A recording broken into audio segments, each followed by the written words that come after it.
You meet someone at a party or maybe in a new job, and within about 10 minutes you like them. They remember your name. They laugh at your jokes. They make you feel like the most interesting person in the room. Weeks later, you find out they lied to your boss, manipulated a mutual friend out of money, or quietly turned two people against each other for their own benefit.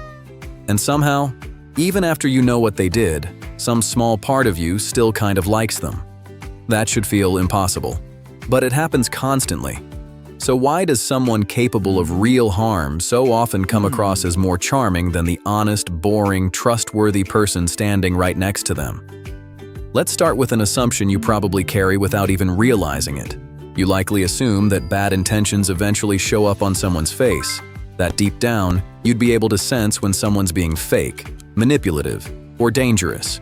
Most people believe they have decent instincts for this, and that belief is exactly what makes manipulators so effective, because it's mostly wrong. The psychologist Robert Hare has spent decades studying psychopathy, and one of his most consistent findings is almost uncomfortable to sit with. Many people who score high on manipulative or psychopathic traits are, on average, rated as more likable during first impressions than the general population. Not less, more. Charisma isn't a mask covering something obviously off-putting. In a lot of cases, charisma is the actual delivery mechanism. It's not despite the manipulation. It's the manipulation. Think about what charm actually requires. Genuine warmth takes real emotional investment. It requires slowing down, actually listening, sometimes sitting with awkward silence instead of steering the conversation somewhere flattering. Manipulative charm skips all of that friction. It's engineered, whether consciously or through practiced instinct, to hit exactly the notes people respond to fastest: attention, flattery, mirroring, confidence.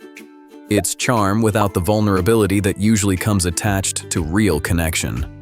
And stripped of that vulnerability, it can move a lot faster than genuine warmth ever could.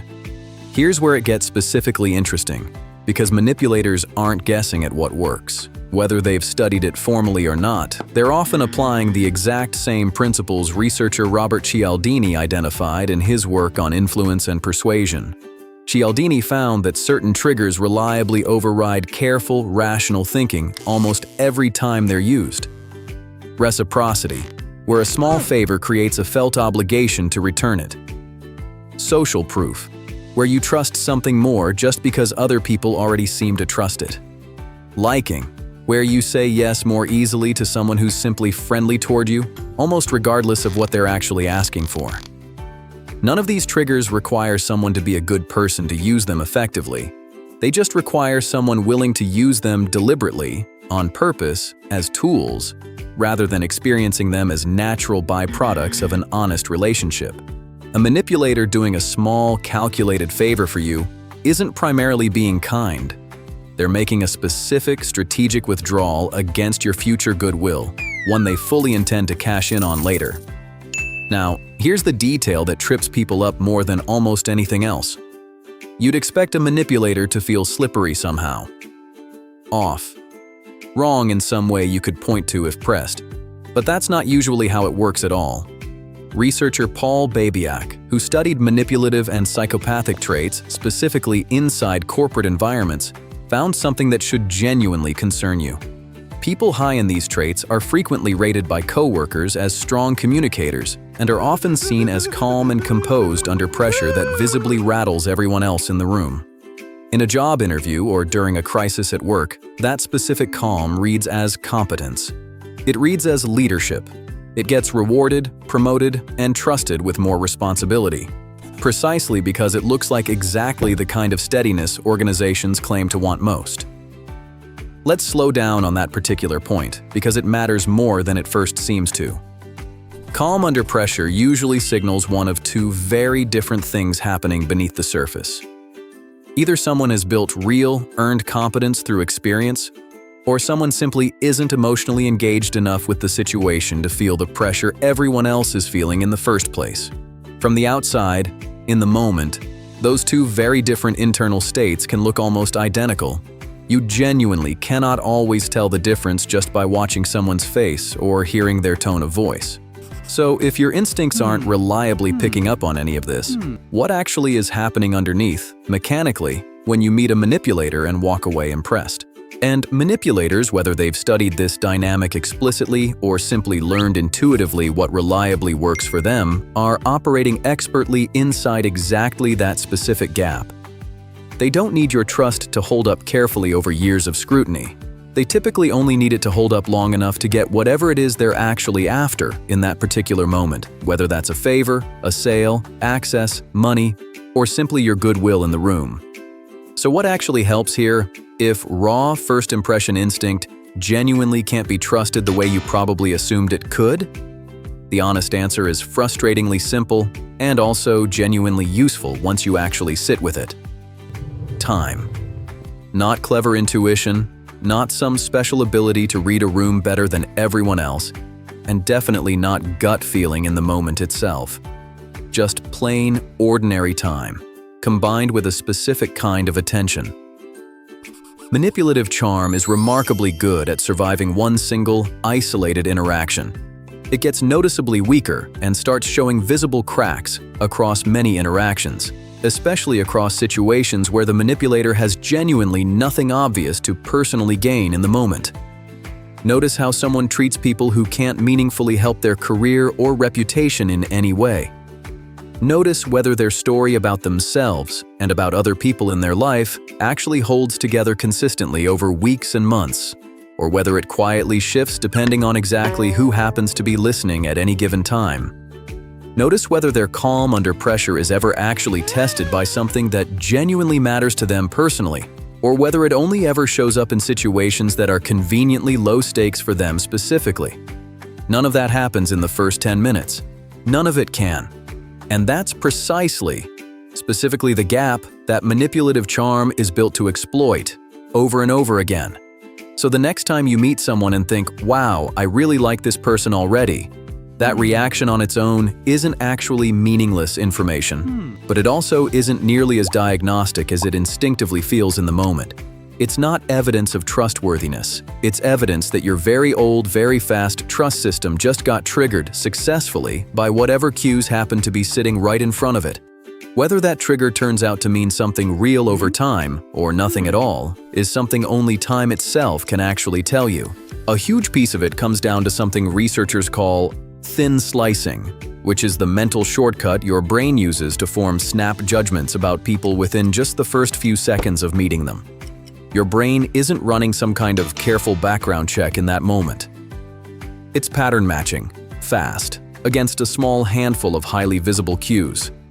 Eye contact, posture, tone of voice, apparent confidence. Manipulators, whether deliberately or through years of practiced instinct, tend to be unusually skilled at nailing exactly those specific surface cues, the ones your brain weighs most heavily in that split-second window. Confident eye contact reads as trustworthy to almost everyone, almost automatically. Open, relaxed posture reads as safe. A steady, unwavering tone reads as honest.